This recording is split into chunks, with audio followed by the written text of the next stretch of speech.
How did you first get involved with building guitars? Well, when I was in my early 20s, I was living with a guy who had his housemates with a guy who had a guitar shop, and his guitar repairman one day left for lunch and never came back. And he just said, "Hey, you could do this. You could figure this out." And I wasn't employed, so that's exactly what I did. Just kind of guitar repair caseload, I guess you'd say, and started to figure out how to do it myself, just with the tools and whatever, by looking at other guitars and talking to people who might know something. There weren't very many people around who knew anything. But that led to me starting my own guitar repair business, which I was learning. I was self-teaching anyway, learning to play the classical guitar, and it just made sense for me to try to build one. And at one point, I got some tools that somebody was getting rid of and was selling off because they'd given up on their dream guitar making, and I just took their tools and materials and made my first guitar and kind of continued from there. But it's been a self-taught process all the way through. I started feeling lucky when I began to meet some people who did know how to make guitars and talk to them a little bit, and, you know, try to pick their brains or get whatever clues you could get of where to go, and occasionally started to see some reputable guitars. And a lot of it gets demystified along the way with that, either by trying other people's advice. A lot of times it doesn't work. What works for one person doesn't work for somebody else. But looking at other instruments and looking inside them and feeling them and listening and saying, deciding what you like and what you don't like. Is that part of the reason why you do sort of the Master Series guitars, or how did you go about deciding to make those instruments?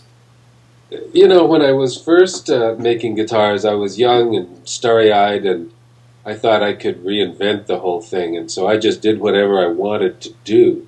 And some of those guitars are pretty embarrassing when they come back around the wheel into my life now, because I thought I was smart and I wasn't.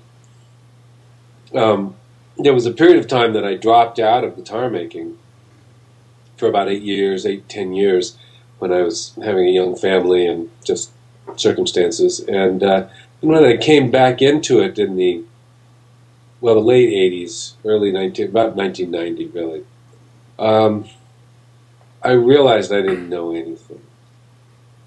And at the time, I was also starting to work, well, how did it go? I mean, I really had to go back to basics in so many ways and try to really learn. And then when I was setting up a shop in Mexico, that's another whole story, getting from here to Mexico, but the Master Series really seemed like a good idea. It was a good marketing idea. It made it a lot easier to make the decisions about what kind of models, what variety of models could make, and kind of put the responsibility off on the builders that invented them in the first place. So I started with Ramirez because I could get a hold of Ramirez pretty easy. It wasn't terribly expensive, and I copied that kind of pretty well. And then after that, I went to Hauser and copied it a lot more, and gradually added different things. Fleta, Rodriguez, Reyes, and each of these has their own peculiarities that's much different than just the rosette or the shape of the body or the headstock. There's secret stuff that's not necessarily meant to be secret, but it's just the way that a builder applies himself uniquely. And it's the stuff that, it's the combination of all of the features that gives a particular model its kind of genetic sound. It's the DNA of its sound. So if you're working on a Hauser, you're working with a very thick top, with a flat top, with a high arch in the bridge, mahogany neck. These are things that don't really show if you just take a picture of the guitar. It takes getting into it to find out, oh, this is going to make something that has a uniquely Hauser sound. It's much more than just the bracing pattern or the size of the body. And likewise, you know, you look at a Torres, and in some ways it's built very freely and very easily. It's not like a Hauser at all. It looks like one, but it's not built like one at all. It's thin, it's arched, it's, you know, very simply put together, but kind of perfect and elegant in every way. That produces a whole different kind of sound.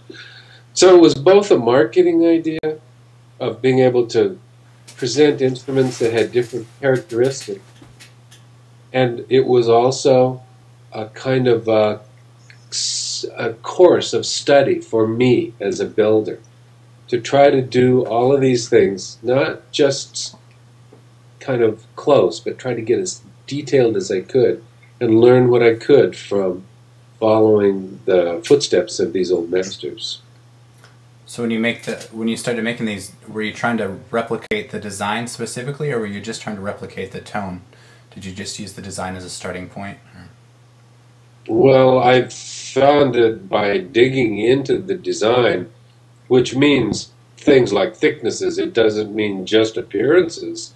I tried to replicate the appearance, but also tried to find out what the unique things that were inside or in the construction. And I would do it to the best of my ability, even if I disagreed, even if I thought it was goofy, or if it didn't make sense to me, I would go ahead and follow the path anyway.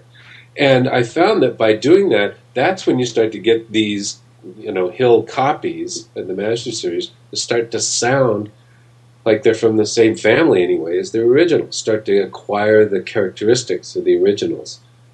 Otherwise, they just all sound like Hills. But when you go really into the details and you repeat it, you don't get it the first time. It takes many repetitions of a design to start to kind of get into the form.